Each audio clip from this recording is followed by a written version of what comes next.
Welcome to the devotional series, A Psalm a Day Keeps Satan Away, the podcast edition, episode 78, subtitled A History Lesson, and I'm Pastor D. Walk. Well, imagine the following setting: a small village near the Sea of Galilee in Israel. And imagine an evening fire in the courtyard of an extended family's insula, which is a series of connected rooms that surround a courtyard and make kind of a compound, if you will. The evening meal is finished, and the animals are secure within the courtyard, and the families gather around the fire to listen to the patriarch, or maybe the matriarch, recite and tell a story. In this case, the story of Psalm 78. And we're going to read the first 8 verses of Psalm 78. It's a very, very long psalm, one of the longest in the Psalter, but we'll get a flavor for it in the first 8 verses. And I'm going to read from the Message, which is the translation / paraphrase that Eugene Peterson did, that great and brilliant pastor and theologian from the late 20th century. So listen to Eugene Peterson's translation of the first 8 verses of Psalm 78. Listen, dear friends, to God's truth, and bend your ears to what I will tell you. I'm chewing on this morsel of a proverb. I'll let you in on the sweet old truths, stories that we heard from our fathers, counsel that we learned at our mother's knee. We're not keeping this to ourselves. No, we're passing it along to the next generation. A story of God's fame and fortune, the marvelous things that he has done. He planted a witness in Jacob, set his word firmly in Israel, and then commanded our parents to teach it to their children so that the next generation would know, and all the generations to come, that they would know the truth and tell the stories so that their children can trust in God and will never forget the works of God, but keep his commands to the letter.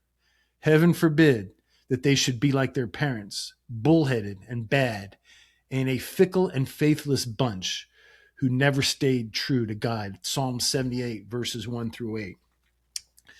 The patriarch continues his recitation of Psalm 78, which recounts in summary form the history of Israel and its relationship with Yahweh, with God, the good, the bad, and the ugly. And unlike the series of looking backwards psalms that we have encountered since Psalm 73, this psalm is not a lament. This is the reflection of a psalmist who understands the past and how it should be applied to the present and the future.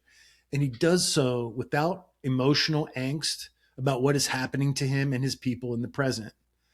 Psalm 78 is the history lesson of a seasoned theological warrior, a patriarch, who recounts the rich history of his people and his God so that he can teach the next generation. And that's repeated in verses 4 and 6. And what is this faith lesson? I believe it is one of obedience and disobedience and the consequences of both of those responses to God's presence in our lives. We have mentioned that scholars have tried to find an overarching structure to the 150 Psalms in total, but to no avail. However, there are some sections of text that seem to have been arranged in a certain order to kind of communicate some sort of a theological structure.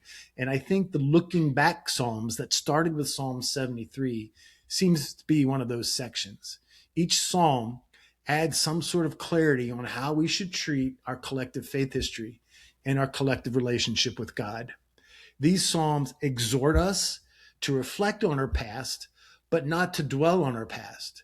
We should not yearn for the past, but we should learn from it. And as we continue along the path of our spiritual journey, we are to be humble and patient, present in the moment, but also forward thinking in anticipation of God's actions in our lives.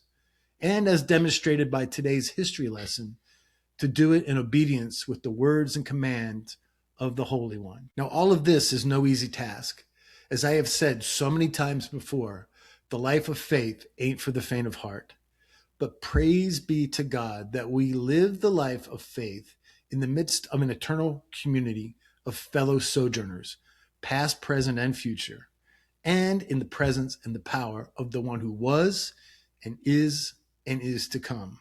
So grind on, Psalmadayers, learn from your past, and be sure to do your part in passing our faith forward. Godspeed and shalom. Pastor D Walk signing out.